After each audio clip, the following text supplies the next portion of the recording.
오늘 금요일 밤도 이렇게 함께 모여서 찬양하고 하니까 너무 좋은 것 같습니다.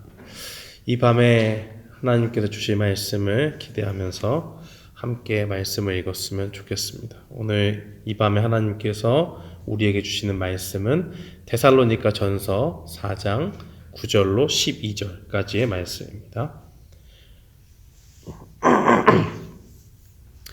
데살로니가 전서 4장 9절로 12절까지의 말씀. 우리 다 찾으신 줄 알고 함께 봉독하겠습니다. 형제 사랑에 관하여는 너희에게 쓸 것이 없음은 너희들 자신이 하나님의 가르치심을 받아 서로 사랑함이라. 너희가 온 마게도냐 모든 형제에 대하여 과연 이것을 행하도다. 형제들아 권하노니 더욱 그렇게 하고 또 너희에게 명한 것 같이 조용히 자기 일을 하고 너희 손으로 일하기를 힘쓰라. 이는 외인에 대하여 단정히 행하고 또한 아무 궁핍함이 없게 하려 함이라. 아멘. 저는 본문 말씀 데살로니가 전서 4장 9절로 12절 말씀을 통해서 형제 사랑이라는 제목으로 주님 말씀을 선포하겠습니다. 우리가 지난 시간에 지난주에 다니엘서를 마치고 이제 종말을 준비하는 신앙이 어떤 것이냐라고 데살로니가 전서의 내용들을 살펴봤던 그 기억을 하실 겁니다. 지난 시간에 우리는 그 성도의 삶이 거룩함 가운데 나아가야 될 것을 분명히 이야기했고, 이 악한 세대가 음란함을 쫓아서 나아가지만은 그것을 버리고 하나님께서 우리에게 그 부르신 부름이 거룩하고 또 주님도 거룩하신 것과 같이 우리도 마땅히 주님을 닮아가야 되기 때문에 하나님 앞에 거룩하고 성결한 삶으로 나아가야 된다는 것을 이야기했고, 그것이 바로 종말을 준비하는 성도들의 삶의 자세라고 볼 수가 있습니다. 오늘 본문에 나와 있는 내용도 그것과 무관하지가 않습니다. 종말을 준비하는, 예수님께서 당장 이 당시의 사람들은 정말이라도 언제 올지는 분명히 알지 못하지만 지금이라도 당장 오실 수 있고, 지금이 아니면 내일이 아니면 내일 모레라도 당장 주님께서 반드시 오신다라는 그 확신 가운데서 늘 주님의 그 오심을 기다렸던 사람들입니다. 그런데 그 주님의 오심을 기다리고 있는 사람들에게 사도 바울은 그들에게 말씀하시는 것이, 지난주에는 거룩하라는 말씀을 주셨고 음란함을 버리라는 말씀을 주셨고, 또 오늘 말씀을 통해서는 형제를 사랑하라는 그 말씀을 주고 계십니다.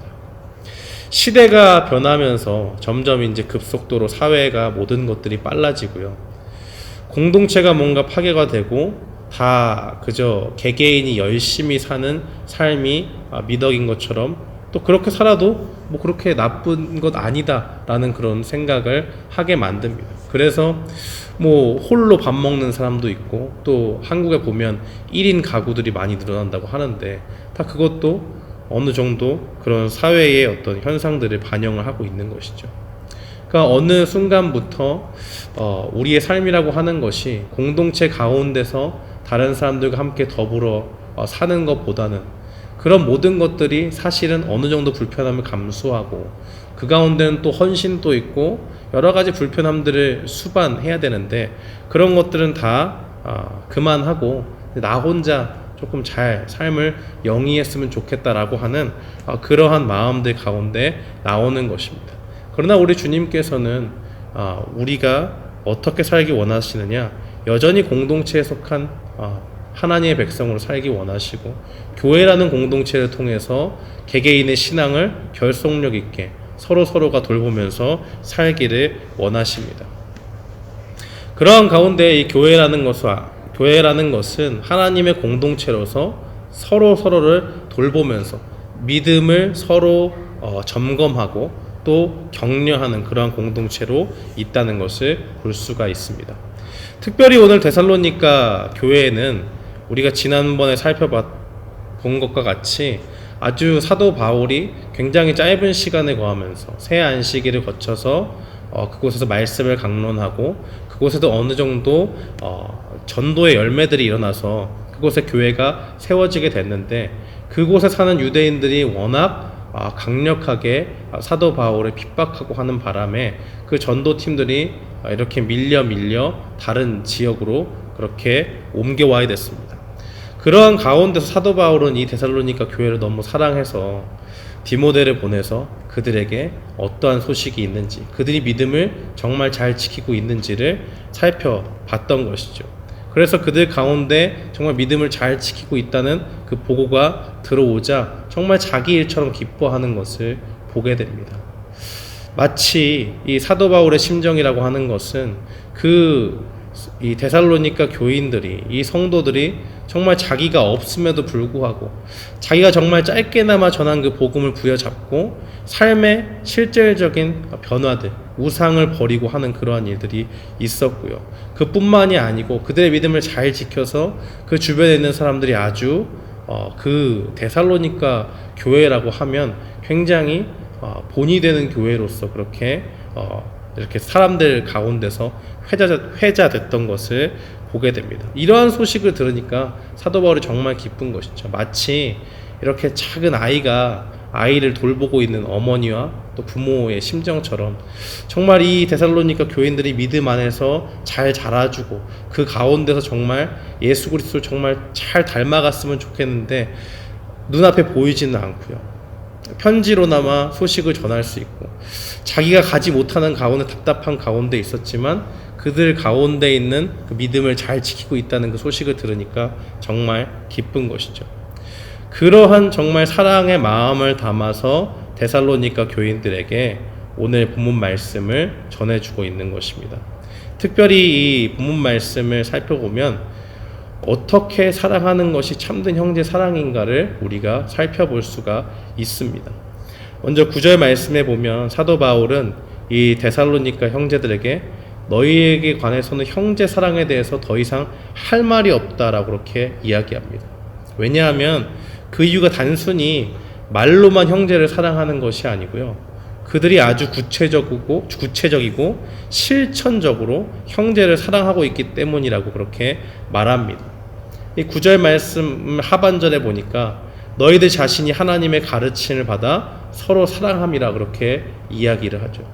그러니까 이것은 무엇이냐면 사도 바울이 정말 억지로 너희가 형제를 사랑해야 된다라고 말하기도 이전에 이미 그들 가운데 굉장히 끈끈한 결속력이 있었던 것이죠. 단순히 이건 친목 동호회처럼 그들이 동일한 취미를 가지고 있고 막 이렇게 함께 모여 있고 그렇기 때문에 생기는 것이 아닙니다. 그것은 어떻게 생기는 것이냐면 그 가운데서 하나님의 큰 역사가 있었기 때문이라는 것을 분명히 기억해야 됩니다. 분명히 말씀을 사도 바울이 그 앞에서 더 이상 전할 수 없는 상황인데 그들이 정말로 하나님의 말씀을 실천해서 형제를 사랑하는 그러한 실천적인 부분까지 나아갔다고 하는 것은 그들의 영적인 상태가 굉장히 어느 정도 진보가 있었다는 것을 보여주는 것이죠. 요한일서 2장 26절로 27절 말씀을 살펴보면 이 말씀을 비춰 살펴보면 데살로니가 교인들의 영적인 상태를 짐작을 해볼 수가 있습니다. 요한일서 2장 26절로 27절 말씀을 보면 너희는 주께 받은 바 기름 부음이 너희 안에 거하나니 아무도 너희를 가르칠 필요가 없고 오직 그의 기름 부음이 모든 것을 너희에게 가르치며 또 참되고 거짓이 없으니 너희를 가르치신 그대로 주 안에 거하라라고 그렇게 이야기합니다. 사도 바울은 멀리 떨어져서 직접 가르칠 수가 없습니다.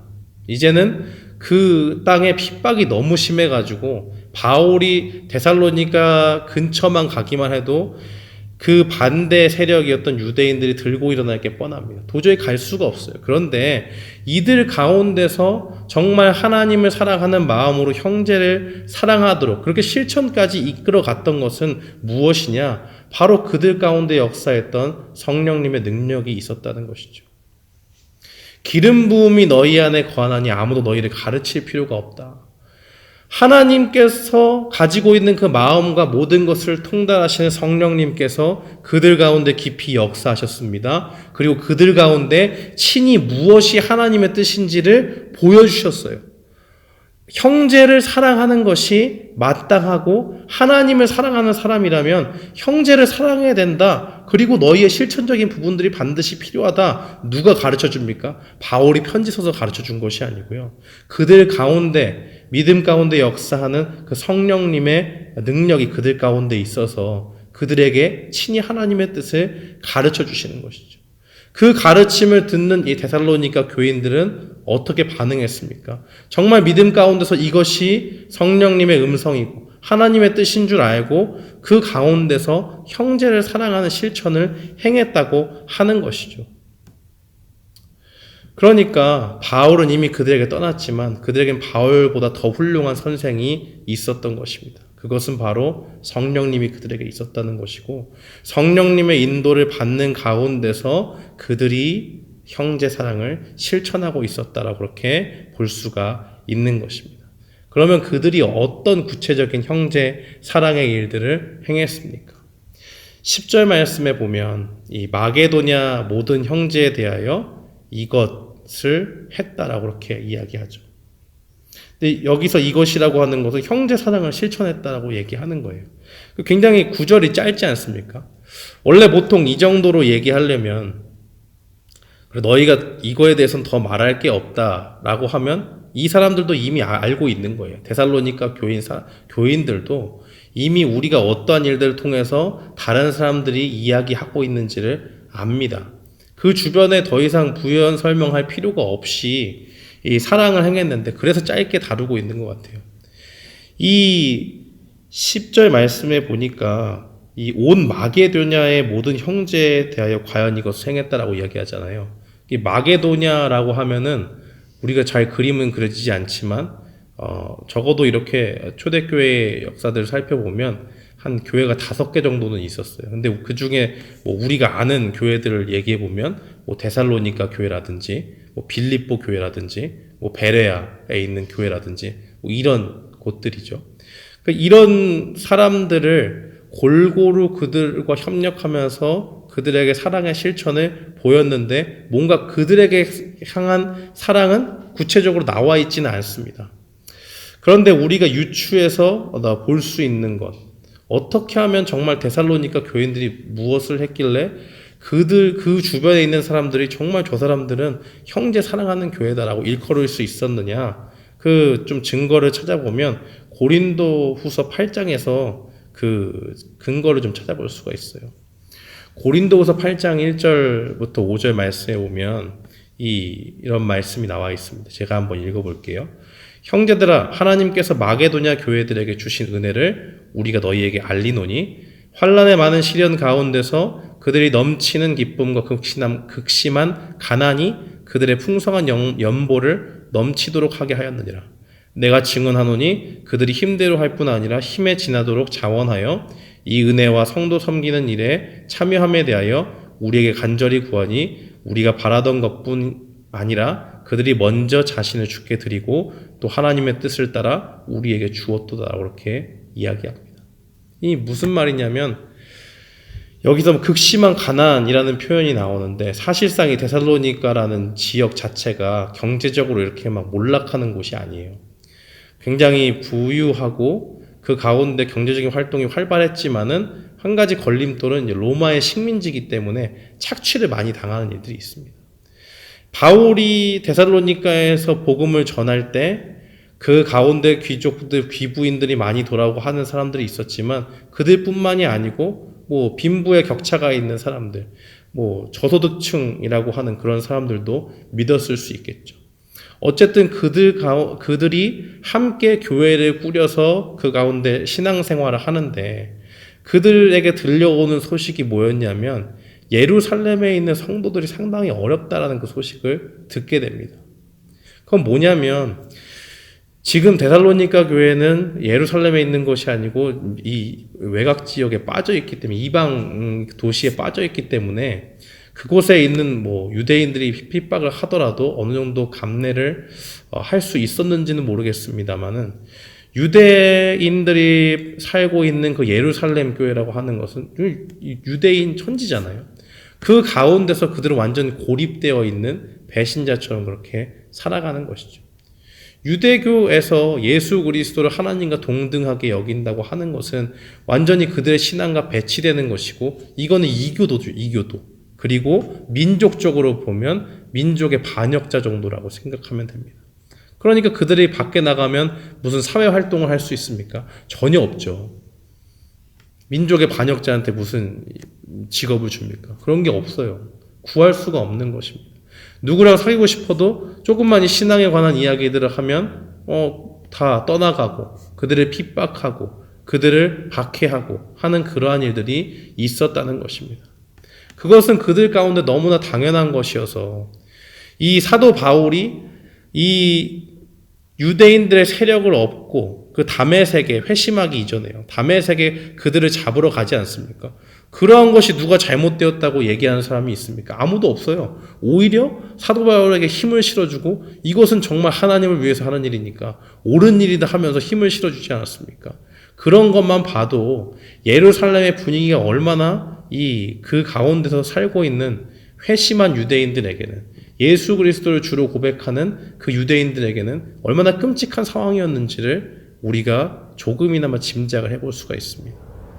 그러한 가운데서 믿음을 지키면서 그들의 생업도 이어가야 되고 또 사회적인 관계들도 힘써 나가야 되는데 그것이 잘 되지 않으니까 얼마나 힘들겠어요. 이 공동체라고 하는 것이 얼마나 미묘하냐면, 나는 뭐 다른 사람들 신경 안 쓰겠다 이렇게 아예 선을 그어놓는 사람이면 좀 모르지만 어떻게든 한 공동체로 묶였어요. 같은 민족이고 같은 지역에 살고 같은 교회고. 근데 그 가운데 한 명이 날 싫어한다 이렇게 얘기만 들어도 어느 정도 신경이 쓰이고 굉장히 마음이 불편한 게 인간의 모습입니다. 왜냐하면 인간은 사회적인 동물이기 때문에 그것을 완전히 배제시키기라는 것은 상당히 힘들고 불가능해요. 그런데 보세요. 유대인들이 판치는 그 예루살렘에서 믿음을 지키고 산다는 것은 어딜 가든지 핍박받고 홀대받고 하는 것입니다. 그러한 가운데서 그들이 굉장히 힘겨워한다는 소식을 누가 들었습니까? 바로 데살로니가 교인들이 들은 것이에요. 물론 그들도 그들과 동일한 힘든 그러한 일들을 경험을 했죠. 그들도 이 고린도후서 8장 2절 말씀에 보니까 환난의 많은 시련 가운데서 그 신앙생활을 했다고 이야기하지 않습니까? 결코 비록 그 데살로니가 교회가 유대인들이 사는 한가운데 있지는 않았지만은 그 가운데서도 반발이 심했기 때문에 여러 가지 핍박과 시련이 그들에게 닥쳐왔습니다. 그들에게도 어느 정도 예루살렘에 있는 유대인들만큼 힘들진 않았지만 그들이 겪는 그러한 핍박과 어려움들이 뭔지는 공감할 수 있는 거예요. 그런데 자기들보다 훨씬 더 어렵다는 그런 소식을 듣게 됩니다. 그러니까 그들이 어떻게 되느냐? 자기 자신들이 살고 있는 삶의 현장이 넉넉하지 않아요. 그럼에도 불구하고 그 소식을 듣고 그 사역자들에게 가서 우리가 정말 그들을 돕고 싶다라고 하는 그 자원하는 마음으로 그들에게 나아갑니다. 고린도후서 8장 3절에 보니까 그들이 힘대로 할 뿐 아니라 힘에 지나도록 자원했다라고 이야기하죠. 그러니까 누가 자 오늘부터 얼마씩 걷겠습니다 이런 게 아니고, 모금 운동한 게 아니고, 그들이 성령님의 인도함을 받는 가운데서 형제를 사랑하는 것이 하나님의 뜻인 것이 확실함을 알았습니다. 그런데 자기보다 어렵고 힘들고 고통 가운데 있는 유대인 그 교인들을 바라보면서, 유대인 그리스도인들을 바라보면서 하나님께서 마음을 주시죠. 너희가 그들을 도와라. 그러니까 자원하는 마음으로, 그 성령의 음성에 순종하는 마음으로 자원해서 그들이 가지고 있는 그 소득의 일부를 떼어가지고 예루살렘의 교회를 돕는 그 구제에 그런 헌금으로 드리기를 힘썼다는 것을 볼 수가 있습니다.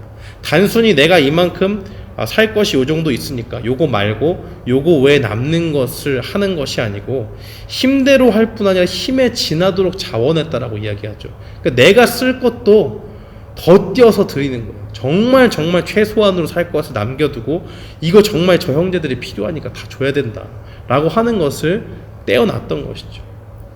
근데 그 성도들을 섬기는 일에 어느 정도로 헌신했냐면, 고린도후서 8장 4절 말미에 보니까 우리에게 간절히 구했다. 그러니까 우리가 조금 이거 했으면 좋겠습니다, 어떨까요? 이렇게 의견 구한 것도 아니고요. 이거는 하나님의 뜻이니까 반드시 해야 되는데, 정말 우리가 어떻게든지 할 테니까 제발 우리가 도울 수 있도록 길을 좀 열어주십시오. 방법이 없겠습니까? 간청하는 거예요. 그리고 그것은 굉장히 사역자들에게도 도전을 주었던 것이, 이 고린도후서 8장 5절에 보니까 그들이 분명히 바랬지만은 그들을 푸시하지 않았어요. 그런데 그들이 먼저 자신을 주께 드리고 하나님 앞에 자신을 헌신하니까 그들의 삶이 어떻게 사용돼야 됩니까? 내가 먹고 배부른 거에 그치면 안 되는 거예요. 내 형제들이 지금 당장 힘들고 죽어가고 핍박받고 있는데 내가 여기서 나의 것을 챙기면서 나만 유익하고 즐겁게 산다? 이거는 말도 안 되는 거예요. 왜요? 이제 나는 하나님께 드렸기 때문에 내 삶이 하나님의 뜻 가운데 있어야 됨을 분명히 아는 것이죠. 그러니까 하나님께 헌신된 내가 어떻게 살아야 되느냐? 하나님의 뜻 가운데 형제를 도우면서, 형제를 사랑하면서 그들에게 구제의 헌금을 어떻게든지 짜내서 그들에게 전달하고 해야 되는 것이 바로 그들에게 주어진 하나님의 뜻이고 형제 사랑의 구체적인 모습이었다라는 것을 볼 수가 있습니다. 데살로니가 전서 2장 14절 말씀에 보면 이렇게 나와 있어요.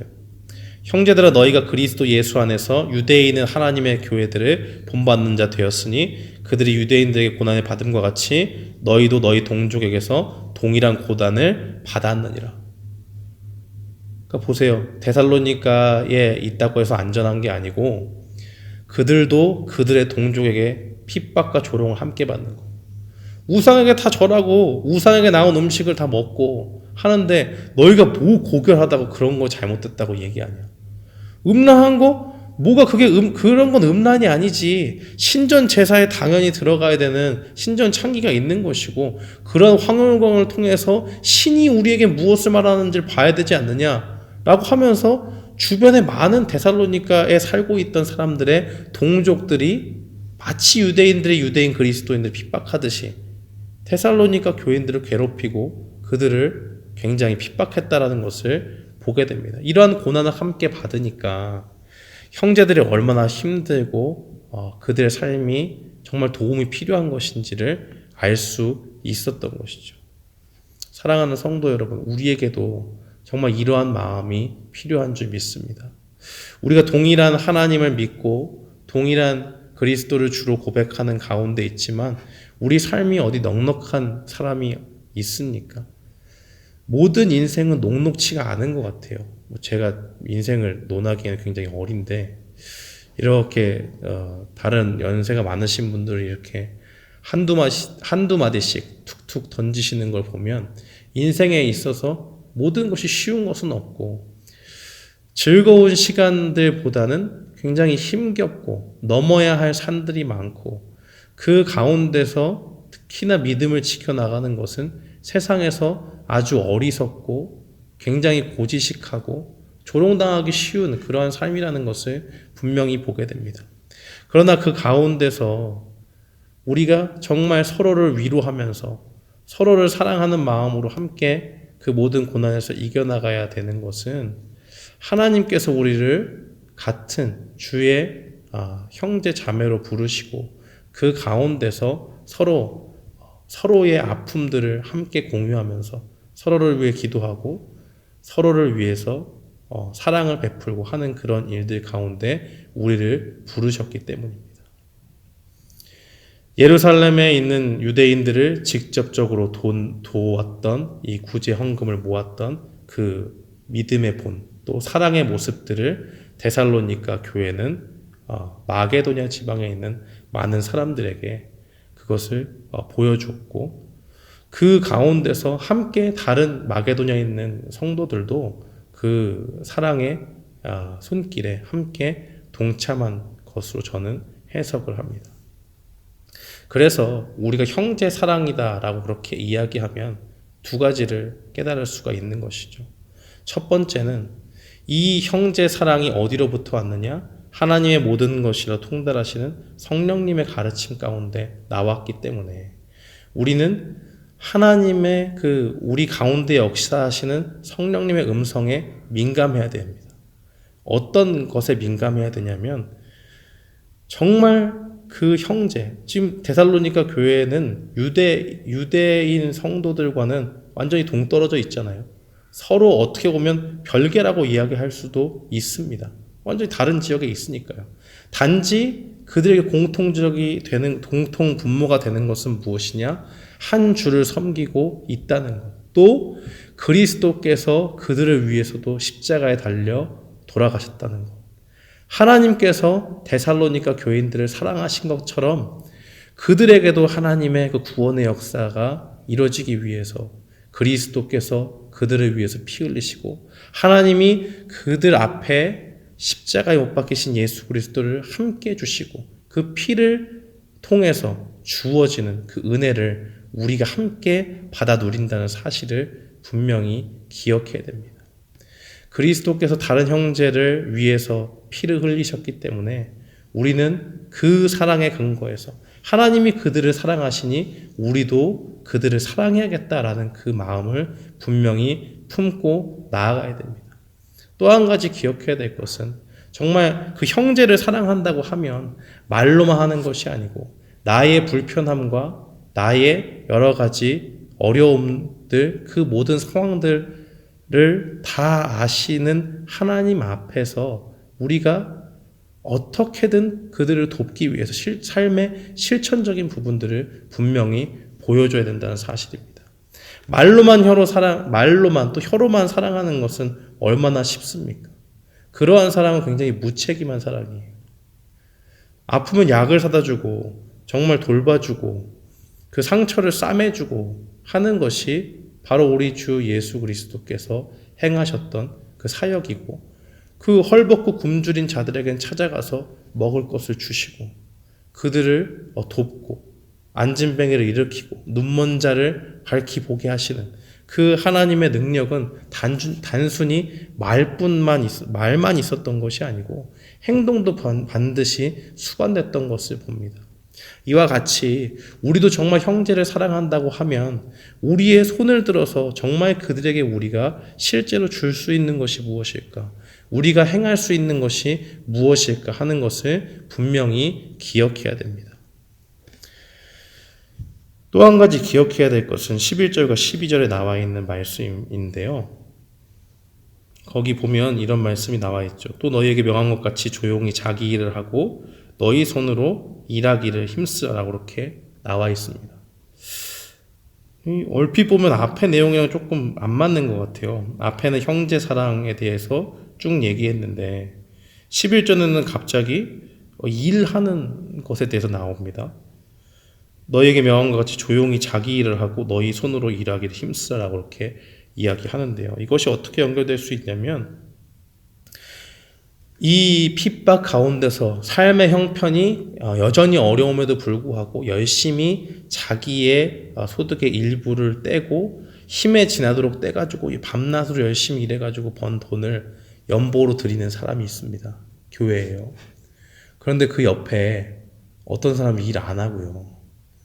주님이 내일도 오늘도 오실 수 있고 내일도 오실 수 있는데 그 일하는 것이 다 무슨 소용이냐 라고 한다고 한번 생각해 보세요. 얼마나 김 빠지는 일입니까? 형제를 살리고자 정말 사랑 가운데 피곤해요. 피곤하고 힘들어요. 나 혼자 사는 것도 힘든데 정말 형제를 사랑하는 마음으로 내가 정말 하나님께 헌신하는 마음으로 열심히 일해서 소득을 얻게 되면 이 소득의 일부를 하나님께 바치는 마음으로 형제를 사랑하는 마음으로 어려운 성도들을 위해서 연보로 쓰는데 그 사람들 옆에서 와가지고 아무 일도 하지 않아요. 아무 일도 하지 않고 내일 주님 오시는데 그런 거 다 무슨 소용이냐 라고 한다고 생각해 보세요. 이거는요, 이 사람 자체가 게을러서 망하는 것은 그 사람의 몫입니다만 그것뿐만이 아니고 넓게는 교회 공동체의 구체적인 그 형제 사랑을 방해하는 일이 돼요. 그걸 자꾸 듣는다고 생각해 보십시오. 열심히 힘들고 고단하게 벌어가지고 그 사랑을 실천해야 되는데 자꾸 들으면 힘 안 빠지겠어요. 사람이니까 힘 빠질 수 있어요. 그러면 뭐예요? 연보가 줄어들고 그들 가운데 형제를 사랑하는 일을 더욱 진력해야 되는데 그러한 것이 약화되고 한다면 이 교회가 교회된 모습, 형제를 사랑하는 모습을 점차 잃어갈 수 있기 때문에 이 사도 바울은 갑자기 이어서 하는 이야기가 바로 그런 것이죠. 너희에게 명한 것과 같이 조용히 자기 일을 하고 너희 손으로 일하기를 힘쓰라. 왜요? 힘쓰지 않는 자들 옆에 있으면 그 열심히 일하는 사람들이 시험에 빠지기 때문이고, 또 여기 보면 조용히 자기 일을 하라라고 이야기하는데 이 사람들, 일을 하지 않는 사람들이 그 데살로니가 교회에서 행했던 아주 악한 일들은 뭐냐면, 여기 이 조용히라고 하는 것은 분쟁을 만들지 말라는 그 뜻을 가지고 있습니다. 그러니까 교회에 가가지고요, 방금 말씀드린 것과 연관을 시켜보면 저렇게 열심히 해가지고 하는 게 다 무슨 소용이야? 내일 주님 오시면 다 끝났는데, 이런 거 막 하면서 교회를 분란에 빠뜨리는 거예요. 그러니까 사도 바울이 뭐라고 얘기하는, 그런 교회를 분열하게 만들고 하나님의 뜻을 방해하는 일, 특별히 형제 사랑하는 일을 그치게 만드는 그 악한 일을 버리고 조용히 하라라고 그렇게 이야기합니다. 대신에 뭐 하라는 거? 너희도 가서 열심히 일해가지고 너희 삶을 꾸리고, 너희 삶을 꾸릴 뿐만이 아니라 그 삶을 꾸림으로 인해서 하나님이 주시는 그 은혜대로 그 물질의 복을 받게 되면 그 복을 너희의 배를 채우는 데만 쓰지 말고 너희 주변에 열심히 지금 일해서 열심히 형제를 섬기는데 연보하고 구제헌금하는 그 성도들처럼 너도 그렇게 행해라, 그렇게 말씀하시는 것입니다. 그러니까 이것은 개인적인 규모 없는 삶 때문에 개인이 망하는 것이 아니고요, 교회 전체가 병드는 것이고, 그것이 하나님 앞에 얼마나 큰 죄인지를 이 사람들은 모르기 때문에 사도 바울이 앞에서 열심히 형제 사랑에 대해서 이야기하고 그 다음에 연이어서 이 문제를 이야기하는 것입니다. 사랑하는 성도 여러분, 우리가 이 말씀을 보면서 분명히 기억해야 될 것이 있습니다. 우리가 우리 자신의 편협한 생각 때문에 어떻게 보면 우리 자신뿐만이 아니고 공동체를 병들게 할 수도 있다는 사실을 분명히 기억해야 됩니다. 이 사람들 자기가 하는 일이 무슨 일인지 몰라요. 그냥 내가 내 신앙 가지고, 물론 그들의 신앙이 잘못된 신앙이죠. 잘못된 신앙 가운데서 나오는 일들입니다. 근데 재밌는 사실은 그들도 처음 예수님을 믿었을 때 우상을 버리고 했던 사람들이 그 가운데 있잖아요. 은혜의 그 흔적들이 그들 가운데 있고 그들 가운데 믿음의 역사가 있었습니다. 그러나 주님이 오시면 뭐 다 끝나는 거지. 뭐 오늘 오실 수도 있고 내일 오실 수도 있는데 열심히 일해서 뭐하나라는 그런 잘못된 순간의 신앙 때문에 이렇게 교회의 형제 사랑을 방해하고 있는 것을 봅니다. 사랑하는 성도 여러분, 우리가 날마다 깨어서 주님을 기다리는 마음 가운데 우리가 열심을 내어서 우리가 맡은 일들을 충실히 행하는 것이 바로 하나님의 뜻인 줄 믿습니다. 그 가운데 하나님이 주시는 복이 있다면 그것을 가지고 또 우리가 형제를 돕는 일에 꼭 굳이 구제라든지 이런 것으로만 표현되는 것이 아니고 다양한 방면으로 쓸 수가 있죠. 그 가운데서 어떻게 하나님께 그 물질을 드려야 되느냐 하는 것은 주님과의 교제 가운데 각자가 받을 것이고요. 그 가운데서 하나님의 뜻을 분별하고 나아가는 것은 우리의 책임입니다. 그렇기 때문에 우리가 종말을 기대하면서 살면서 그 가운데서 우리가 행해야 될 것은 주님이 오시는 날 다가오니까 아무것도 하지 말자 하는 것이 아니라 힘써서 우리가 맡겨진 일들을 감당하는 데 있다는 것을 기억해야 될 것입니다. 그런데 이렇게 하는 이유가 어디 있느냐? 12절 말씀에 보니까 외인에 대해 단정히 행하고 또한 아무 궁핍함이 없게 하려 함이라라고 그렇게 이야기하죠. 그러니까 외인, 교회 밖에 있는 사람들이 너희가 열심히 일하고 그것으로 인해서 하나님께 받은 복을 다른 사람에게 나누고 그것으로 형제 사랑하는 모습을 보이면 교회가 하나님 앞에 영광을 받고 뿐만이 아니고 다른 외부에 있는 사람들도, 교회 밖에 있는 사람들도 야, 저 사람들 정말 하나님 믿는다고 하는데 뭔가 좀 다르구나 하는 것을 분명히 보여줄 수 있다는 것입니다. 또한 아무 궁핍함이 없게 하려 한다라고 하는 것은 게을러서 정말 자기가 일하지 않고 다른 사람들이 형제를 사랑하는 마음으로 궁핍하고 막 이런 사람들 도와주니까 그거 악용하는 사람이 있을 수가 있겠죠. 근데 그렇게 하지 말고 너희의 삶을 규모 있게 살면서 다른 형제들에게 짐을 지우지 말고 너희는 너희 쓸 것대로 열심히 일해서 벌고 남은 것으로 하나님께 영광을 돌리라는 주님의 음성인 줄 믿습니다. 사랑하는 성도 여러분, 오늘 사도 바울은 이 데살로니가의 말씀을 통해서 우리에게 분명히 이야기합니다. 데살로니가 교인들이 성령님께서 그들 가운데 직접 가르쳐 주시고 믿음 가운데서 형제 사랑을 행했던 것과 같이 우리도 하나님의 사람들처럼 형제를 사랑하고 돌보는 일에 힘쓰라고 말씀하십니다. 오늘 이 말씀을 기억하면서 주님의 오시는 그 날까지 우리가 열심히 우리의 맡은 일들을 최선을 다해서 행하고 그 가운데 주시는 은혜들을 통해서 우리 자신을 배불리 하는 것이 아니라 형제 사랑하는데 그 모든 것을 주님께 바치며 헌신하며 나아가는 우리 모두가 되기를 주님의 이름으로 축원합니다.